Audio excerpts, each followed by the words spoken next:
How to find duplicate characters in string. चला बघूया. So या कोड मध्ये आपण एक स्ट्रिंग घेतली आहे प्रोग्रामिंग नावाची. त्यानंतर आपण काय केलंय, एक फ्रिक्वेन्सी नावाचा ॲरे घेतलाय ऑफ साइज 26. त्यानंतर आपण त्या स्ट्रिंगला ॲरे मध्ये कन्वर्ट केलाय आणि एक फॉर लूप चालवलाय जो प्रत्येक अल्फाबेटवर जाणार. त्यानंतर तुम्हाला फोकस करायचा आहे हा फ्रिक्वेन्सी कॅरेक्टर -a आणि तो फ्रिक्वेन्सी ++. सो याचा अर्थ काय, सर्वात आधी आपण बघूयात. CH-A हा काय करतोय, आपला कॅरेक्टर कन्वर्ट करतोय इंडेक्स मध्ये, जर की हा A आहे. सो A जसं की याची आस्की व्हॅल्यू असते 97. सो 97 - 97 इथे रिझल्ट मध्ये आला 0. सो हा झाला आपला इंडेक्स स्टोअर करताय तो. B काय झाला, B ची असते 98 आणि A ची असते 97. सो याचा झाला 1. तर Cचं 99 - 97 2.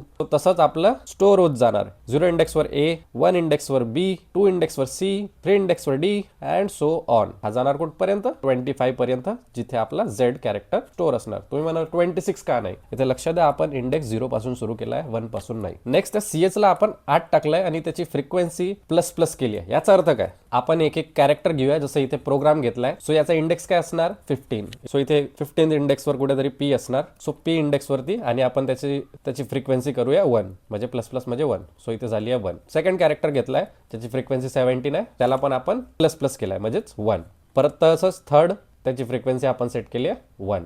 G त्याचा इंडेक्स आहे 6. So frequency of 6 is 1. तच R, आता याचा इंडेक्स काय होता 17 आणि फ्रिक्वेन्सी ऑफ 17 आधी काय होती आपली 1 आणि त्याला आता ++ करून त्याची फ्रिक्वेन्सी झाली आहे 2. तसंच A ज्याची इंडेक्स व्हॅल्यू आहे 0, त्याची फ्रिक्वेन्सी आपण सेट केली आहे 1 आणि M याची इंडेक्स व्हॅल्यू आहे 12 आणि त्याची फ्रिक्वेन्सी आहे 1. सो हे काम करणार आहे फ्रिक्वेन्सी ++, ज्याचा आठ आपण टाकलाय CH-A. सो जर आपली फ्रिक्वेन्सी 1 पेक्षा मोठी असली म्हणजेच तो कॅरेक्टर रिपीट झालाय आणि त्याला नंतर आपण लास्टली प्रिंट केलाय. As simple as that.